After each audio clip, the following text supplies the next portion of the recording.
നമസ്കാരം, ഭാരത് ലൈവിലേക്ക് സ്വാഗതം. നമസ്കാരം. പ്രശാന്ത്, കഴിഞ്ഞ ഒരാഴ്ചയായി തിരുവനന്തപുരം കോർപ്പറേഷൻ വലിയ ചർച്ചകളിലാണ്. ഏതാണ്ട് ഇടതുപക്ഷവും UDF-ഉം ഉണ്ടാക്കിയൊരു ബിൽഡപ്പ് ഇപ്പം തിരുവനന്തപുരത്തെ മേയർ താഴെ പോകും, ഭരണമില്ലാതാകും എന്നൊക്കെയായിരുന്നു. പൊളിഞ്ഞുപോയി. അത് മാധ്യമങ്ങളും അതെ, സത്യത്തിൽ അത് പൊളിഞ്ഞൊരവസ്ഥയിലാണ്. മാധ്യമങ്ങളാകുന്നത് നോക്കി നമ്മുടെ രാധാകൃഷ്ണനെ, പാറ്റൂർ രാധാകൃഷ്ണനൊക്കെ പിടിച്ച്, അതെ, രാധാകൃഷ്ണനൊക്കെ പിടിച്ചു നിർത്തി നിങ്ങളെ ഞങ്ങൾ BJP-യുടെ കൂടെ ചേർത്തിരിക്കുകയാണെന്നൊക്കെ പറഞ്ഞ് ട്രിഗർ ചെയ്ത് എങ്ങനെയെങ്കിലും പുറത്തേ അടിക്കാൻ പറ്റുമോ എന്നൊക്കെ നോക്കി. പക്ഷെ അന്നും ഇതേ ആത്മവിശ്വാസത്തോടെ മേയർ നിന്നിരുന്നു. മേയർ പറഞ്ഞത് അടുത്ത 5 വർഷത്തേക്ക് ഒരു പ്രശ്നവുമില്ല, ആ 5 വർഷം കഴിഞ്ഞാലും BJP സേഫാണ് എന്ന് അദ്ദേഹം പറയുകയും ചെയ്തു. ഇക്കണക്കിന് പോയാൽ 5 വർഷം അല്ല 50 വർഷം കഴിഞ്ഞാലും ഇതേ രീതിയിലാണ് VV രാജേഷ് അങ്ങേയറ്റം വരെ പോകുന്നെങ്കിൽ, 5 വർഷം പോകുന്നെങ്കിൽ 50 വർഷം കഴിഞ്ഞാലും BJP സേഫ് ആയിരിക്കും എന്ന കാര്യത്തിൽ സംശയമില്ല. ഇതേപോലെ തന്നെയുള്ള ടെമ്പോ നിലനിർത്തി പോയാൽ യഥാർത്ഥത്തിൽ ഈ കോൺഗ്രസിൻ്റെ CPM-ൻ്റെയും പ്രശ്നം എന്താ? അല്ല, അത് CPM-നെ സംബന്ധിച്ചിടത്തോളം ഈ അടകുടിയ ഭരിച്ചുകൊണ്ടിരുന്നതല്ലേ. 45 വർഷമായിട്ട് തിരുവായ്ക്ക് എതിർവായില്ലാതെ തിരുവനന്തപുരം കോർപ്പറേഷൻ കയ്യിൽ വെച്ച് അമ്മാനമാടിക്കൊണ്ടിരുന്ന ഒരു നീണ്ടകാല അഴിമതിയുടെ ചരിത്രമുണ്ട്. നീണ്ടകാല ചരിത്രം, അതായത് 1/2 നൂറ്റാണ്ടിനടുത്ത ചരിത്രം. അതൊക്കെ ഒരു ഒറ്റ ദിവസത്തെ ആ തെരഞ്ഞെടുപ്പ് ഫലം കൊണ്ട് അത് തകർന്ന് തരിപ്പണമായി പോയി. എന്ന് വെച്ചാൽ ഈ തിരുവനന്തപുരം നഗരസഭയ്ക്ക് വലിയ രീതിയിൽ വാടക കിട്ടുന്നുണ്ട്. നിരവധി കെട്ടിടങ്ങൾ വാടകയ്ക്ക് കൊടുത്തിട്ടുണ്ട്. അതുപോലെ കെട്ടിടങ്ങൾ സ്വന്തമുണ്ട്. അതുപോലെ വലിയ രീതിയിൽ നികുതി ലഭിക്കുന്നുണ്ട്, കൈക്കൂലി കിട്ടുന്നുണ്ട്, ഒരുപാട് കാര്യങ്ങളുണ്ട്. ഇതെല്ലാം ഈ CPM-കാർ എന്ത് ചെയ്തു? അല്ല, കൈക്കൂലി വാങ്ങിക്കുന്നത് നഗരസഭയല്ല, കൗൺസിലർമാർക്ക്. അപ്പോൾ ഇതൊക്കെ CPM എന്താ ചെയ്തിരുന്നെന്ന് പറഞ്ഞാൽ, കാലങ്ങളായിട്ട് അവര് മാലിന്യ പ്രശ്നം, ഈ മാലിന്യ നിർമ്മാർജ്ജനം എന്ന് പറയുന്നത് CPM-ന്റെ കുറച്ച് ആൾക്കാർക്ക് അങ്ങ് കുത്തകയായിട്ട് കൊടുത്തിരിക്കുകയാണ്. അവരാണ് ഇവിടുന്ന് മാലിന്യം എടുക്കുന്നത്. ആ മാലിന്യം എടുക്കുന്നതിന് ഹരിതകർമ്മ സേനയെ കൊണ്ടൊരു ഫീസ് വാങ്ങിക്കുന്നുണ്ട്. ഈ മാലിന്യം മറിച്ച് മറ്റു ചില കാര്യങ്ങൾക്ക്, അതായത് പന്നി ഫാമുകൾക്കും മറ്റുമൊക്കെ മറിച്ച് വിൽക്കുന്നുണ്ട്. ഇങ്ങനെ ഒരു വലിയ, ഞാൻ അതിൻ്റെ വിശദാംശങ്ങളിലേക്ക് ഇപ്പോൾ പോകുന്നില്ല, അങ്ങനെ ഒരു വലിയ അഴിമതിയുടെ ഒരു ശൃംഖല ഇവിടെ ഉണ്ടായിരുന്നു. അതുപോലെ തന്നെ കെട്ടിടങ്ങൾ വാടകയ്ക്ക് കൊടുത്തിരിക്കുന്നു. അപ്പോൾ ഇത് ഉദാഹരണത്തിന് പിന്നെ നഗരസഭയുടെ കീഴിലുള്ള ഒരു കെട്ടിടം അവർ വാടകയ്ക്ക് ആവശ്യപ്പെട്ടുകൊണ്ട് ടെൻഡർ ചെയ്യും. പത്രങ്ങളിലൊക്കെ വാർത്ത വരും, ടെൻഡർ വരും, പരസ്യം വരും. അപ്പോൾ ഉടനെ CPM-ൻ്റെ തന്നെ ഒരു 3-4 പേര് ഇത് കോട്ട് ചെയ്യുമ്പോൾ അതിൽ ഏറ്റവും ലോവസ്റ്റ് എന്ന് പറഞ്ഞ ഒരാളിന്, ഏറ്റവും കൂടുതൽ കോട്ട് ചെയ്യുന്ന ഒരാളിന് കൊടുക്കും. അത് തന്നെ വളരെ ചെറിയൊരു തുകയാണ് കോട്ട് ചെയ്യുന്നത്. ആണ് ഈ ഏറ്റവും പ്രധാനപ്പെട്ട പാളയത്ത് മാർക്കറ്റിനകത്തൊരു കടയുണ്ട്, പല കടകളിലും. അതിലൊക്കെ സാഫല്യം കോംപ്ലക്സിലൊക്കെ എനിക്ക് തോന്നുന്നു ഏറ്റവും 900,000 രൂപയൊക്കെ ഉള്ളൂ. എന്നിട്ട് ബാക്കിയുള്ള ബിൽഡിങ്ങിന് 50,000, 1 ലക്ഷം, 1.5 ലക്ഷം. അറിയാമോ, ഇത് കോട്ട് ചെയ്തിട്ട് ഈ ആളിത് എടുത്തിട്ട് അയാൾ മറിച്ചു കൊടുക്കുന്നു. അത് തന്നെ ഒരു കച്ചവടം. ഇവിടെ ഇയാൾ എടുക്കുന്നത്, കോട്ട് ചെയ്യുന്നത്, ഏറ്റവും കൂടുതൽ കോട്ട് ചെയ്ത ഒരാൾ 1000-ഓ 2000-ഓ രൂപ ആയിരിക്കും. അയാൾ 50,000 രൂപയ്ക്കായിരിക്കും മറിച്ചു. അയാൾ 50,000 രൂപയ്ക്ക് ഒരു വരുമാനമായി, ഒരു പണിക്കും പോകണ്ട. എന്നിട്ട് ഇത് വീതം വയ്ക്കും. CPM-നുള്ളിലെ നേതാക്കൾക്കായിട്ട് വീതം വയ്ക്കും. ഇങ്ങനത്തെ ഒരുപാട് എന്താ പറയാ കള്ളത്തരങ്ങൾ കൊണ്ട് നിറഞ്ഞതായിരുന്നു തിരുവനന്തപുരം. കഴിഞ്ഞ ദിവസം ഇത് തിരുവനന്തപുരം നഗരസഭ, നമ്മൾ കൊല്ലത്ത് പോയാലും എല്ലാ കോർപ്പറേഷനുകളും ഇത്ര തന്മയത്വത്തോടു കൂടി ഇവർ ഭരിച്ചുകൊണ്ട് പോകുന്നത് ഇങ്ങനെയായിരുന്നു. പക്ഷേ ഞാൻ വേറൊരു കാര്യം കഴിഞ്ഞ ദിവസം കണ്ടത്, തിരുവനന്തപുരം കോർപ്പറേഷൻ നാറുകയാണെന്ന് ഇടതുപക്ഷം പ്രചരിപ്പിക്കുന്നു. യഥാർത്ഥത്തിൽ തിരുവനന്തപുരം കോർപ്പറേഷൻ നാറുന്നതിന് കാരണക്കാർ ഈ 4 മാസം കൊണ്ട് വന്ന BJP-യുടെ ഭരണസമിതി അല്ലല്ലോ. അതിന് മറ്റൊരു കാര്യം കൂടി അതിനകത്ത് പറയാം. അതായത് ഒരു കൗൺസിലർ അവിടെ കൗൺസിൽ യോഗം നടന്നപ്പം എണീറ്റ് നിന്ന് വാർഡിൽ പട്ടികൾ ഭയങ്കര ശല്യം എന്ന് പറയും. അപ്പോൾ മേയർ VV രാജേഷ് ചോദിച്ചു, അല്ല ഈ പട്ടികൾക്കൊക്കെ എന്ത് പ്രായമുണ്ട്, ഇത് 4 മാസം ഉള്ളതുണ്ടോ അതോ അതിൽ കൂടുതൽ പ്രായമുള്ളതുണ്ടോ എന്ന് ചോദിച്ചു. ഈ കൗൺസിലർ അറിയാതെ പറഞ്ഞു, എല്ലാം നല്ല പ്രായമുള്ള പട്ടികളാണ്. രാജേഷ് തിരിച്ചു പറഞ്ഞു, അല്ല അപ്പം അത് എൻ്റെ പിടിപ്പുകേടല്ല, എന്റെ പിടിപ്പുകേട് 4 മാസം പ്രായമുള്ള പട്ടികളൊക്കെ ആണെങ്കിൽ ഞാനാണ് ഈ നഗരസഭാ കൗൺസിലാണ് ഉത്തരവാദി. അപ്പൊ അതിന് മുമ്പൊക്കെ ഉള്ളത് എന്തുകൊണ്ട് അവരെ ഇതുവരെ ആരും പിടിച്ചില്ല, അതിനെ ആരും പിടിച്ച് കൂട്ടിലാക്കിയില്ല എന്ന് രാജേഷ് ചോദിച്ചു. കൗൺസിലർ അങ്ങ് ഇരുന്നു പോയി. പ്രതിപക്ഷത്തുള്ള കൗൺസിലറാണ് ചോദിച്ചത്. അപ്പൊ ഇവിടെ ഇത് മുഴുവനും തകർന്ന് തരിപ്പണമായിപ്പോയി. ഈ വാടക കിട്ടിക്കൊണ്ടിരുന്നത്, ഗുണ്ടാപ്പിരിവ് നടത്തിക്കൊണ്ടിരുന്നത്, ഇതിനെല്ലാം എന്ന് വെച്ചാൽ ഈ മാർക്കറ്റിലൊക്കെ ഇത് കൊടുത്തിട്ട് അവിടെ ഒരു CIT ലോബിയെ അങ്ങ് ഏർപ്പെടുത്തുകയാണ്. നമ്മൾ ഈ പഴയ സിനിമകളിലൊക്കെ കണ്ടിട്ടില്ലേ, ബോംബെയിലെ ദാദാ പിരിവ്, ആ അമ്മാതിരി മറ്റേ കാർലോസ് ഒക്കെ ഈ എന്താ പറയണ്ട ഈ പ്രോസ്റ്റിറ്റ്യൂട്ട്സിന്റെ അടുത്ത് വരെ പോയി നമുക്ക് പറയുന്നതിന് കുറച്ച് ബുദ്ധിമുട്ടുണ്ട്. അത് അങ്ങനത്തെ ഒരു തറ പിരിവാണ് ഇവിടെ CPM നടത്തിക്കൊണ്ടിരുന്നത്. അത് മുഴുവനും തകർന്ന് തരിപ്പണമായി പോയി. അത് മാത്രമല്ല, ഇവർ വിചാരിച്ചെന്താന്ന് വെച്ചാൽ രാജേഷ് BJP ഇങ്ങോട്ട് വന്നിട്ട് ഇത് BJPക്ക് ഭരിക്കാനൊന്നും അറിഞ്ഞൂടല്ലോ. മാത്രമല്ല രാജേഷൊക്കെ എന്ത് എവിടെന്ന് ഇവനാര് എന്ന മട്ടിലായിരുന്നു ഇവര് വിചാരിച്ചിരുന്നത്. സംഭവം കളി മാറിപ്പോയി. ഇവരെ കൈ നിൽക്കാത്ത വണ്ണം ഈ സാധനം ഒന്ന് പൊലിഞ്ഞു. രാജേഷ് എന്ന് പറഞ്ഞാൽ എന്തിനും ഏതിനും എന്താ പറയാ തൊട്ടതിനും പിടിച്ചതിനും ഒക്കെ CPM-നെ കോൺഗ്രസിനെയും വാരിയിട്ടാൽ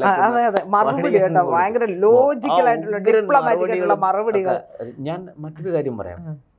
നിങ്ങൾ നഗരസഭയിൽ വേറൊരു ഇപ്പൊ പറയും ഏകാധിപത്യം മേയറുടെ, ഏകാധിപത്യമല്ല, മേയറാണ് സംസാരിക്കുന്നത്, ബാക്കി എല്ലാരും മേയർ ഇങ്ങനെ കയ്യും കിട്ടി കട്ടക്ക് നിൽക്കുകയാണ്. ഇപ്പൊ അവിടെ സീനിയർ മോസ്റ്റ് ആൾക്കാർ ഇപ്പൊ MR ഗോപനുണ്ട്, ഇവരെല്ലാം മേയർ പറയട്ടെ, ആശാനാഥ് ഒരക്ഷരം മിണ്ടില്ല, മേയർ പറയും എന്തെങ്കിലും വിഷയം ഡെപ്യൂട്ടി മേയർ ഇടപെടേണ്ടതുണ്ടോ ഞാൻ വരാം. ആശ അവിടെ പോവും, അതിനകത്ത് ഇടപെടും, അവിടെ നിന്ന് തന്നെ ഉടനെ മേയറെ വിളിച്ചു ചോദിക്കും. അതായത് കോർഡിനേഷൻ ഒരു വല്ലാത്ത കോർഡിനേഷൻ BJP, അതായത് ഗ്രൂപ്പില്ല, തിരുവനന്തപുരം നഗരസഭയ്ക്ക് ഗ്രൂപ്പില്ല, BJPക്ക് അതിന് പുറത്ത് BJPക്ക് ഗ്രൂപ്പുണ്ട്, വലിയ വിഷയങ്ങളുണ്ട്. പക്ഷെ ഈ നഗരസഭയ്ക്കുള്ളിൽ ഗ്രൂപ്പില്ല. അത് മാത്രമല്ല, ഈ കോർഡിനേഷന്റെ ഫലമായിട്ട് ഉണ്ടായിരിക്കുന്ന ഓരോരുത്തർക്ക് വർക്ക് അലോക്കേറ്റ് ചെയ്ത് കൊടുത്തിട്ടുണ്ട്. എല്ലാവർക്കും പ്രാധാന്യമുണ്ട്, എല്ലാവരെയും മേയർ കേൾക്കുന്നുണ്ട്. മാത്രമല്ല എല്ലാവരുടെ അടുത്തും പറഞ്ഞിരിക്കുന്നത് നിങ്ങൾക്ക് തന്നിരിക്കുന്ന ജോലി നിങ്ങൾ മനോഹരമായിട്ട് നിർവഹിക്കുക. അത് അങ്ങനെ ഒരു ഇത്. രണ്ടാമത്തെ കാര്യം, ഈ നമ്മുടെ ഹെൽത്ത് ഇൻസ്പെക്ടർമാരെ, അതുപോലെ തന്നെ റവന്യൂ ചോർച്ച തടയുന്ന സംവിധാനം, ഈ നികുതി കാര്യങ്ങൾ, വിഷയങ്ങൾ, അതുപോലെ നിർമ്മാണ പ്രവർത്തനങ്ങളുമായി ബന്ധപ്പെട്ട് ഇപ്പോൾ കെട്ടിടത്തിന് അനുമതി കൊടുക്കുന്നു, ഈ കാര്യത്തിലെല്ലാം വളരെ ലിബറലായ ഒരു സമീപനം ഉദ്യോഗസ്ഥരെടുത്ത്.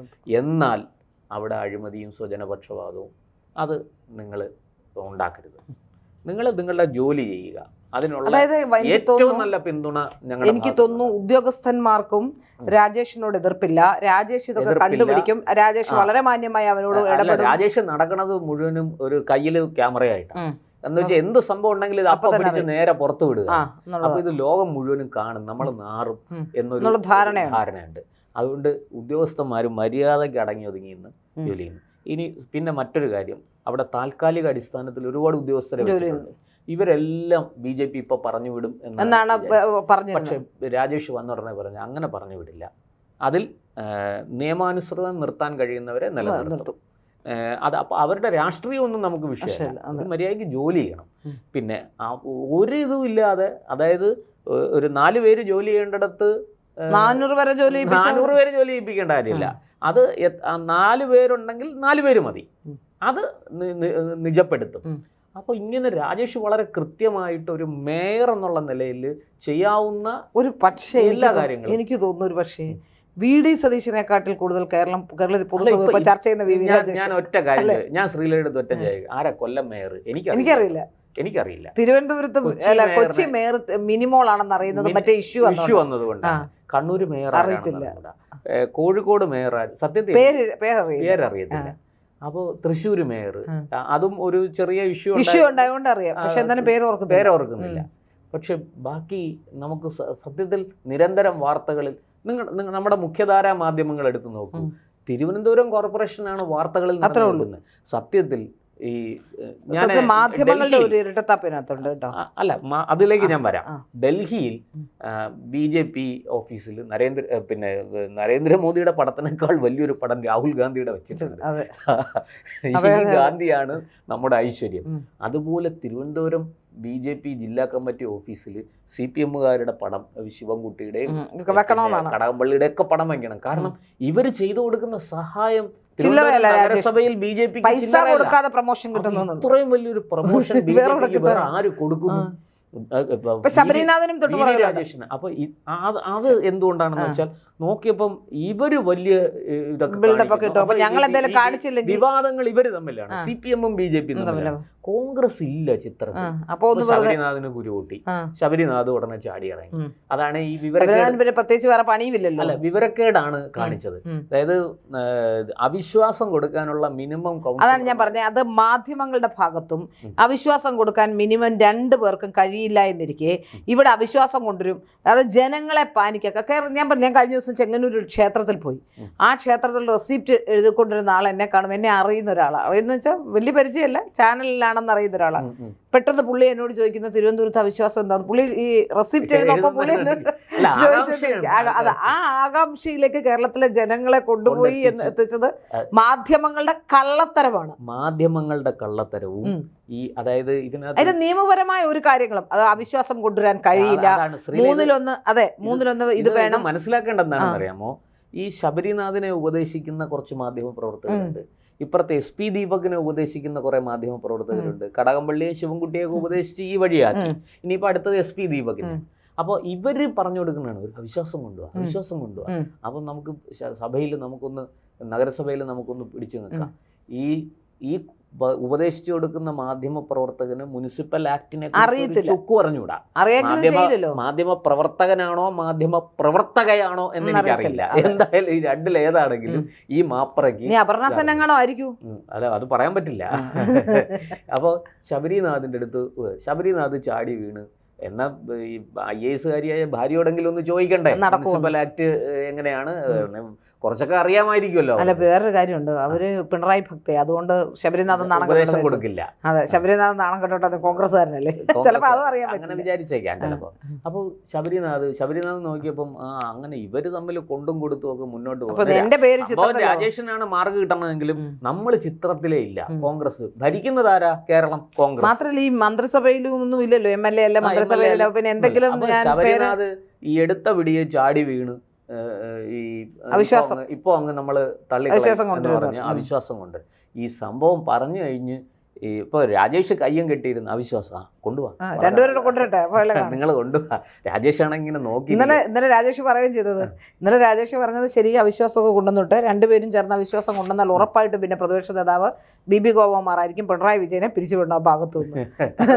അതോടുകൂടി, കാരണം ഇന്ത്യ മുന്നണി ആയല്ലോ, പിന്നെ പ്രതിപക്ഷ നേതാവിന്റെ ഭരണം ഇവിടുന്ന് ഈ 35 പേരുടെ കൂടെ ആവുമ്പോ 137 137 കുറച്ച് മന്ത്രിമാരെ ഇങ്ങോട്ടും കൂടെ കൊടുത്താൽ മതി. അപ്പൊ അവർക്ക് പ്രശ്നമുണ്ട്. അപ്പോൾ അത് പ്രശ്നമല്ല. അപ്പോൾ ഇവിടെ സംഭവിച്ചത് എന്താണെന്ന് വെച്ചാൽ രാജേഷ് നോക്കിയപ്പം അവിശ്വാസം കൊണ്ടുപോവാ, നിങ്ങൾ 2 പേരും കൂടെ ഒരുമിച്ച് ഒന്ന് കൊണ്ടുവരണം. മറ്റേത് ഇപ്പം ഇവർ തമ്മിൽ, അതായത് BJP-യും CPM-ഉം മാത്രമേ ചിത്രത്തിലുള്ളൂ. ഈ കോൺഗ്രസ് അവിടെ ഒതുങ്ങിയിരിക്കുക. ഈ കോൺഗ്രസ് ഒതുങ്ങിയിരിക്കുമ്പോൾ ഒരു ഗുണം എന്താണെന്ന് വെച്ച് കഴിഞ്ഞാൽ ഈ അടി BJP-യും CPM-ഉം തമ്മിൽ നഗരസഭയിൽ ഭയങ്കര അടിയാണ്, നഗരസഭാ ഭരണം നടക്കുന്നില്ല എന്നൊക്കെയുള്ള ആക്ഷേപം വരും. അപ്പോൾ മേയറിനെ ഇടം വലം തിരിയാൻ വിടുന്നില്ല. അപ്പം ഇതിൻ്റെ ഒരു ചെറിയ പങ്ക് ബെനിഫിറ്റ് എങ്കിലും കോൺഗ്രസിന് പോകും. അത് ഇലക്ഷൻ എടുക്കുമ്പോഴാണ് ഇതൊക്കെ വർക്കൗട്ടായി വരുന്നത്.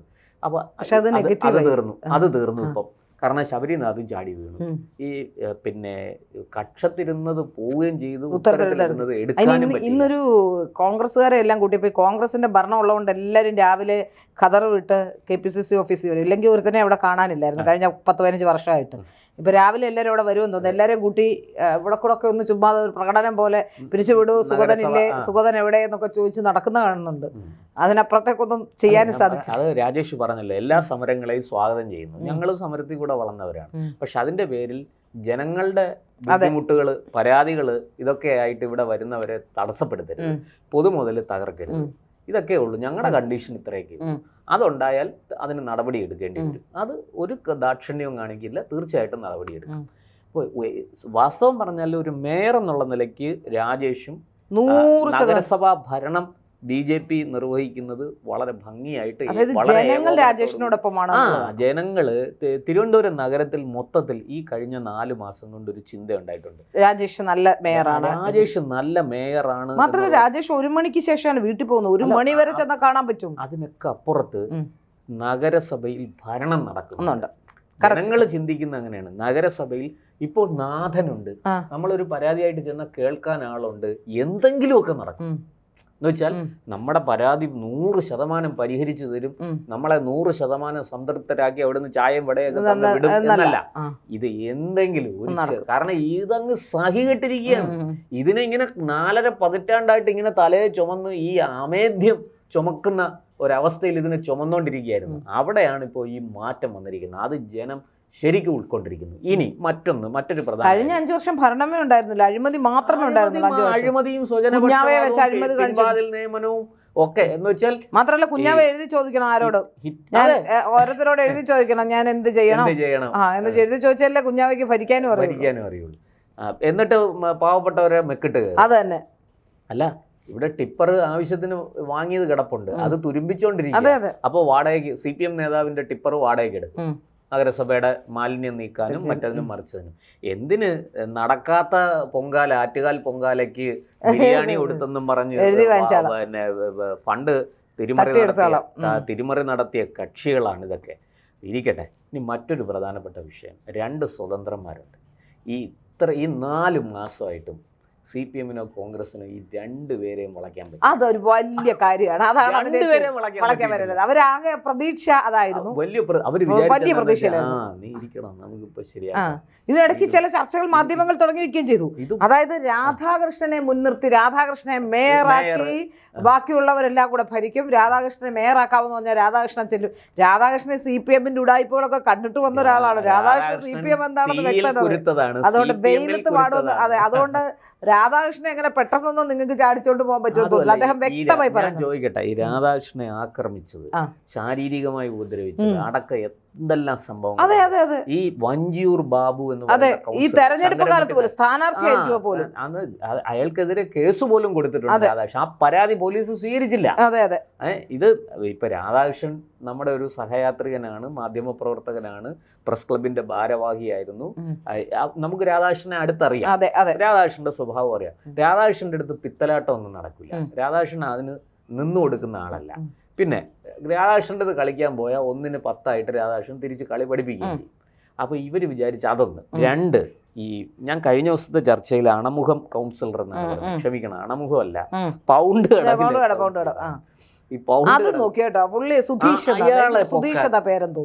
ഈ അണമുഖം കൗൺസിലറെ പൊക്കാൻ, ക്ഷമിക്കണം, പൗണ്ട് കടവ് കൗൺസിലറെ പൊക്കാൻ ഇവര് ആകുന്നത് ശ്രമിച്ചു. അയാളെ എല്ലാരും വിളിച്ചു കേട്ടോ. അയാൾ പറഞ്ഞു നമുക്ക് അയാൾ അവിടെ നിന്ന് ജയിച്ചത് എങ്ങനെയാണെന്ന് അയാൾക്കറിയാം. ഇപ്പൊ ഒരു കാര്യമുണ്ട് ശ്രീലേ, മൊത്തത്തിൽ കേരളത്തിൽ ഈ നിങ്ങൾ ശ്രദ്ധിച്ചു കാണും, മുസ്ലിം ലീഗ് MLA-മാർ എങ്ങനെയാണ് സത്യപ്രതിജ്ഞ ചെയ്തത് ശ്രദ്ധിച്ചോ? എല്ലാവരും ദൈവനാമത്തിൽ സത്യപ്രതിജ്ഞ. എന്താ ഇവർ അള്ളാഹുവിന്റെ നാമത്തിൽ സത്യപ്രതിജ്ഞ ചെയ്യാത്ത? ഇനി ഷാജി ഇപ്പം വന്നപ്പോൾ ഷാജി ഇപ്പം പറയുന്നുണ്ടല്ലോ PM ശ്രീയുടെ കാര്യമൊക്കെ, ഇവരെന്ത് ഈ കേന്ദ്രത്തിന്റെ നയങ്ങൾക്ക് മുഖം തിരിച്ചു നിൽക്കാത്ത? മറ്റത് ഈ മുഖം തിരിച്ചു നിൽക്കുന്നതായിട്ട് ജനങ്ങളെ മുന്നിൽ അഭിനയിക്കും, എന്നിട്ട് അവിടെ ചെന്ന് പിന്നെ നരേന്ദ്രമോദി, അമിത്ഷായെയും പിന്നെ നിതിൻ ഗഡ്കരിയൊക്കെ സോപ്പിട്ട് കിട്ടാവുന്നതെല്ലാം വാങ്ങിയെടുത്തിട്ട് ഇവിടെ വന്നു നിന്ന് തിരിഞ്ഞു നിന്ന് ഘോരഘോരം ചീത്തയും പറയും. പക്ഷേ ഈ സർക്കാർ നമ്മളിപ്പോ അത് മുസ്ലിം ലീഗ് ഉണ്ട്, കേരള കോൺഗ്രസ് ഉണ്ട്, കോൺഗ്രസിനെ കൂടാതെ ഇവര് എത്ര പേര് കേന്ദ്ര സർക്കാരിനെതിരെ ഒന്നും പറയുന്നു, അങ്ങനെ കാര്യമായ ഒന്നും പറയുന്നില്ല. പിന്നെ പടം വെക്കാവുന്ന പ്രധാനമന്ത്രിയുടെ പടം വെക്കുന്നതിൽ എന്താ തെറ്റെന്നാ ചോദിച്ചത്. അല്ല, അത് കാലാകാലങ്ങളിൽ മുസ്ലിങ്ങളെ ഭയപ്പെടുത്തി ഉണ്ടായിരുന്ന ആ ഭയം അങ്ങ് മാറി. പണി ഇനി നടക്കില്ല. അത് മാത്രമല്ല, വളരെ കുറച്ച് ആൾക്കാർക്ക് മാത്രമല്ല, കേരളത്തിൽ ഇന്ന് മുസ്ലിം ലീഗും കോൺഗ്രസും കേരള കോൺഗ്രസും ഒക്കെ ഭയപ്പെടുന്ന ഒരു സംഗതിയുണ്ട്. എന്താണെന്നറിയാമോ? കേരളത്തിൽ ഒരു ഹിന്ദു വോട്ട് ബാങ്ക് ഉണ്ടായിരിക്കും. തീർച്ചയായും ആ ഹിന്ദു വോട്ട് ബാങ്ക് ആണ് തീരുമാനിക്കുന്നത് ആര് ജയിക്കണം, ആര് തോക്കണം. ഇത് ഇന്നും ഇന്നലെ ഉണ്ടായതല്ല സത്യത്തിൽ. അല്ല, ഇത് മുമ്പ് ഉണ്ടായിരുന്നു ശ്രീലേ. ഞാൻ അതിന്റെ ഉദാഹരണവും തെളിവ് സഹിതം പറയാം. ഇത് ഇങ്ങനെ ഒന്നും ഉണ്ട് എന്നുള്ളത് സത്യത്തിൽ ഹിന്ദുക്കൾ പോലും തിരിച്ചറിഞ്ഞിരുന്നില്ല. ഇവിടെ ഞാൻ ഈ മതവർഗീയത പറയുന്നതല്ല. മുസ്ലിം വോട്ട് ബാങ്ക് ഉണ്ടാവാം, അതിൽ തെറ്റില്ല. ക്രിസ്ത്യൻ വോട്ട് ബാങ്ക് ഉണ്ടാകാം, അത് തെറ്റില്ല. എന്താ ഹിന്ദു വോട്ട് ബാങ്ക് ഉണ്ടായാൽ എന്താ? അത് മാത്രം തെറ്റാണ്. ഈ മന്നത്ത് പത്മനാഭൻ NSS ഉണ്ടാക്കിയപ്പോൾ പറഞ്ഞത് എന്താ? ഞാനിത് നായന്മാരുടെ സർവോന്മുഖമായ വളർച്ചയ്ക്ക് വേണ്ടി ഉണ്ടാക്കുന്ന സംഘടനയാണ്. ഒപ്പം ഇതര സമുദായക്കാർക്കും നന്മയുണ്ടാകണം. ഞാൻ അവരെ ദോഷപ്പെടുത്തുന്ന ഒന്നും ഞാൻ ചെയ്യില്ല. അതുപോലെ ഒരു ഹിന്ദു വോട്ട് ബാങ്ക് ഉണ്ടാകുന്നത് ഹിന്ദുക്കളുടെ രക്ഷയ്ക്ക് വേണ്ടിയിട്ടാണ്. അത് മറ്റ് സമുദായങ്ങളുടെ ദോഷത്തിന് വേണ്ടിയിട്ടല്ല. ഹിന്ദുക്കൾക്ക് അവരുടെ ആവശ്യങ്ങൾ പറയാനും അവരുടേതായ കാര്യങ്ങൾ നേടിയെടുക്കാനും വേണ്ടുന്ന ഒരു സംവിധാനം. അതിൽ ഇത്ര ഭയപ്പെടുന്ന എന്തിനാ? പക്ഷേ ഇത് ശ്രീല ഓർക്കുന്നുണ്ടോ, 2011 നിയമസഭാ തെരഞ്ഞെടുപ്പിന് മുമ്പ് ഫസൽ ഗഫൂർ പറഞ്ഞു കേരളം ആര് ഭരിക്കണമെന്ന് ഹിന്ദുക്കൾ തീരുമാനിക്കും. ആ ഫസൽ ഗഫൂർ പറഞ്ഞാൽ അത് വർഗീയതയല്ല. ഇത് ഏതെങ്കിലും ഒരു ഹിന്ദു പറഞ്ഞാൽ അത് വർഗീയതയാണ്. ഇതെങ്ങനെയാണ് ശരിയാകുന്നത്? ഇവിടെ വളരെ കൃത്യമായിട്ട് ലീഗിനും കോൺഗ്രസിനും ഒക്കെ ഇത് മനസ്സിലായിട്ടുണ്ട്. ഇനിയും കളിക്കുന്നത് അപകടമാണ്. BJP 3 സീറ്റ് ജയിച്ചു. ഇത് 30 ആകാൻ ഒരുപാട് സമയം. തീർച്ചയായും. അതുകൊണ്ട് നമ്മൾ ഈ ഹിന്ദുക്കളെ പ്രകോപിപ്പിക്കരുത്, ഹിന്ദുക്കളെ ചൊറിയാൻ പോകരുത്. കൃത്യമായിട്ട് മനസ്സിലായി. തിരുവനന്തപുരം നഗരസഭ ഒരു സൂചനയാണ്. തിരുവനന്തപുരം നഗരസഭയിൽ രാഷ്ട്രീയം പോലും നോക്കാതെ ഏറ്റവും നന്നായിട്ട് തിരിച്ചറിഞ്ഞത് കോൺഗ്രസ് ആണ്. ഈ സത്യം പറഞ്ഞ ഈ CPM എന്ന് പറയുന്ന സാധനം നമ്മൾ വിചാരിക്കും വലിയ മറ്റേ ബുദ്ധി രാക്ഷസന്മാര്. ഇല്ല, അത് നമുക്ക് തൊട്ടിങ്ങോട്ടെല്ലാം നമുക്ക് അങ്ങനെ ഒരു ധാരണ ഉണ്ടാക്കിയത് ഇവരുടെ ക്യാപ്സൂൾ വിതരണം. ഇവര് കുറച്ച് പിള്ളേരെ പിടിച്ചു വെച്ച് എന്തെങ്കിലും 4 വാക്കൊക്കെ പറഞ്ഞ് വലിയ വലിയ വാക്കുകൾ ഈ പറഞ്ഞ് പഠിപ്പിച്ചു അങ്ങനത്തെ ചില ഈ വാക്കുകൾ. പിന്നെ അങ്ങനെ കുറെ വാക്കുകളുണ്ട്. ഭൂരിപക്ഷ വർഗീയത, പിന്നെ മറ്റൊരു പാർലമെന്ററി വ്യാമോഹം, ഇങ്ങനത്തെ ചില വാക്കുകളൊക്കെ പറഞ്ഞു. ഇതെല്ലാം പക്ഷെ അതൊന്നുകൂടെ നമ്മൾ തിരിച്ചെന്താണ് ഈ പാർലമെന്ററി വ്യാമോഹം എന്ന് വെച്ചാൽ പറയാൻ അറിയത്തില്ല. ഏതെങ്കിലും ഈ മീറ്റിങ്ങുകളിലൊക്കെ വിളിച്ചിരുത്തി ഞാഞ്ഞൂലുകളുണ്ടല്ലോ, പാർലമെന്ററി വ്യാമോഹം ജയിക്കൊക്കെ വന്നിരുന്നു ചർച്ചയിൽ പറയുന്നത് ചിന്ത കണ്ടല്ലേ എന്തോ പറയുന്നതെന്ന് ചിന്തയ്ക്ക് അറിയത്തില്ല. കണ്ടില്ലേ? സത്യത്തിൽ പാർലമെന്ററി വ്യാമോഹം എന്നൊക്കെ പറഞ്ഞു എന്തൊക്കെ ഗിമ്മിക്ക കാണിക്കും. പക്ഷെ ഇതിന്റെ ഒന്നും അർത്ഥം അറിഞ്ഞൂടാ എന്നുള്ളതാണ്. അപ്പൊ കാണുന്ന ആൾക്കാരൊക്കെ അന്ന് വിചാരിച്ചു ബുദ്ധിജീവികളാണ്. ഇവരെല്ലാം ബുദ്ധിജീവികളാണ്. പക്ഷെ ഇവരല്ല ബുദ്ധിജീവികൾ. കോൺഗ്രസ്സുകാർക്ക് ബുദ്ധിയുണ്ട്. ഞാനത് മനസ്സിലാക്കിയത് ഈ 4 മാസം കൊണ്ട് തിരുവനന്തപുരം നഗരസഭ ഏറ്റവും നല്ല പെർഫോമൻസ് നടത്തി പോവുകയാണ് എന്ന് ആദ്യം തിരിച്ചറിഞ്ഞത് കോൺഗ്രസ്സുകാരാണ്. അതേസമയം LDF-ഓ CPM-ഓ അത് തിരിച്ചറിഞ്ഞിട്ടില്ല. ഇവന്മാരിപ്പോഴും ഈ എന്താ പറയാ മറ്റേ അടിച്ചു നേടാം. അതാണ് ഞാൻ ജനാധിപത്യ രീതിയിൽ 5 വർഷം പ്രതിപക്ഷത്തിരുന്ന കാര്യമായി പണിയെടുത്ത് തിരിച്ചു വരേണ്ടതിന് പകരം മേയറെ തടഞ്ഞ് അല്ലെങ്കിൽ കായികമായി ഉപദ്രവിച്ചുകൊണ്ട് നേരിടാം. അത് എവിടെ വിജയിക്കാനാണ്? അത് നടക്കില്ല. അത് തീർച്ചയാണ്. ഇപ്പോ രാജേഷിനെ സംബന്ധിച്ചിടത്തോളം രാജേഷ് വളരെ സേഫാണ്. കേരള മുഖ്യമന്ത്രിയെക്കാളേറെ ചർച്ച ചെയ്യപ്പെടുന്ന വ്യക്തിത്വമായി മാറി. ഇന്ന് കേരളത്തിൽ ചർച്ച ചെയ്യപ്പെടുന്നത് തിരുവനന്തപുരം മേയർ VV രാജേഷാണ്. ഇനി കോൺഗ്രസിനെ സംബന്ധിച്ചിടത്തോളം കെ മുരളീധരനെ പോലെയുള്ള പരിണിതപ്രജ്ഞരായ ആൾക്കാർ തിരുവനന്തപുരത്തുണ്ട്. വട്ടിയൂർക്കാവിൽ നിന്ന് ജയിച്ചയാളാണ്. ദയവായിട്ട് ശബരിനാഥിനെ പോലുള്ളവരെ ഉപദേശിക്കുക. ഇത് ഈ വലിയ അപകടമാകും. നഗരസഭ സുഗതന്റെ വിഷയത്തിൽ സത്യത്തിൽ ഇത്രയും ദിവസം മിണ്ടാതിരുന്നത് ഈ കെ മുരളീധരൻ കാരണമാണെന്നാണ് ഞാൻ മനസ്സിലാക്കുന്നത്. കാരണം അവിടെ CPM കാണിച്ചു കൂട്ടുന്ന, വട്ടിയൂർക്കാവിൽ CPM കാണിച്ചു കൂട്ടുന്ന, മേയർ പ്രശാന്തൻ കാണിച്ചു കൂട്ടുന്ന തെമ്മാടിത്തരങ്ങൾ, ആ കാണിച്ചു കൂട്ടിയിട്ടുള്ള പ്രശ്നങ്ങളൊക്കെ വളരെ കൃത്യമായിട്ട് കെ മുരളീധരൻ അറിയാമായിരുന്നു എന്നാണ് ഞാൻ മനസ്സിലാക്കുന്നത്. അതുകൊണ്ടാണ് കെ മുരളീധരൻ അടക്കമുള്ളവർ ഈ സുഗതന്റെ വിഷയത്തിൽ യാതൊരു തരത്തിലുള്ള നിലപാടെടുക്കുകയോ മുമ്പോട്ട് പോവുകയോ ചെയ്യാതിരുന്നു. ഇത് അവസാന നിമിഷം എനിക്ക് തോന്നുന്നു LDF ഒരു അവിശ്വാസം കൊണ്ടുവന്നാൽ കൂട്ടത്തിൽ ചാരി നിന്ന് ഞങ്ങളും കൊണ്ടുവന്നു എന്ന് വരുത്താൻ വേണ്ടി മാത്രം കാണിച്ച ഒരു മണ്ടത്തരമാണ്, ശബരിനാഥിന്റെ മണ്ടത്തരമാണ് ഇപ്പോൾ നടന്നുകൊണ്ടിരിക്കുന്നത് എന്നുള്ളതാണ്. അതിന് ചിലപ്പോൾ എനിക്ക് കോൺഗ്രസിൽ നിന്ന് മുതിർന്ന നേതാക്കന്മാരുടെ ആശീർവാദം പോലും ഉണ്ടാകാൻ സാധ്യതയില്ല എന്നാണ് ഞാൻ അറിഞ്ഞത്. കോൺഗ്രസിൽ നിന്ന് ആരും വലിയൊരു വിഭാഗം നേതാക്കൾ ഇതിനെ എതിർത്ത് ഇപ്പോൾ ശബരിനാഥ് ഒറ്റപ്പെട്ട അവസ്ഥയിലാണ് മനസ്സിലാക്കുന്നത്. ശബരിനാഥ് വലിയ മണ്ടത്തരം കാണിച്ചിട്ട് നിൽക്കുന്നു എന്നാണ് മനസ്സിലാക്കിയത് അവര് പറയുന്നത്. പക്ഷെ ഇതിനകത്ത് ഞാൻ കാണുന്ന ഒരു പ്രത്യേകത, ഇത് LDF-നുള്ള ഒരു കുരുക്കായിരുന്നു. അതിൽ ശബരിക്ക് വേണ്ട LDF പുറത്തൊക്കെ പറഞ്ഞെങ്കിലും അവിശ്വാസം കൊണ്ടുവരാൻ പറ്റില്ല, അത് ബോധ്യമുള്ളത് കൊണ്ട് പതുക്കെ അങ്ങ് മാറി. ആദ്യം ചേർന്നാൽ അത് അത് തിരിച്ചറിഞ്ഞത് കൊണ്ടാണ് മാറിയത്. പക്ഷെ ശബരിക്ക് ഒരു കാര്യം ചെയ്യാമായിരുന്നു. ഇതിനെ LDF-നുള്ള കുരുക്ക്, ഇത് രാജേഷിനുള്ള കുരുക്കിന് പകരം LDF-നുള്ള കുരുക്കുണ്ടാക്കി ഭംഗിയായിട്ട് പോയിരുന്നെങ്കിൽ ഈ തിരുവനന്തപുരത്ത് LDF എന്ന് പറയുന്നത് നാമാവിശേഷമാകും. അതിന്റെ നേട്ടം കോൺഗ്രസിന് കുറെയൊക്കെ ലഭിച്ചേനെ. അത് കോൺഗ്രസ് കളഞ്ഞു കുളിച്ചു. തുടക്കം നന്നായിരുന്നു ശബരിയുടെ, പക്ഷെ ഒടുക്കം വളരെ മോശമായി പോയി. ശബരിയുടെ പെർഫോമൻസ് മൊത്തത്തിൽ പൊട്ടി തകർന്നു പോയി എന്ന് പറയാതിരിക്കാൻ കഴിയില്ല. അതെ, തീർച്ചയായും.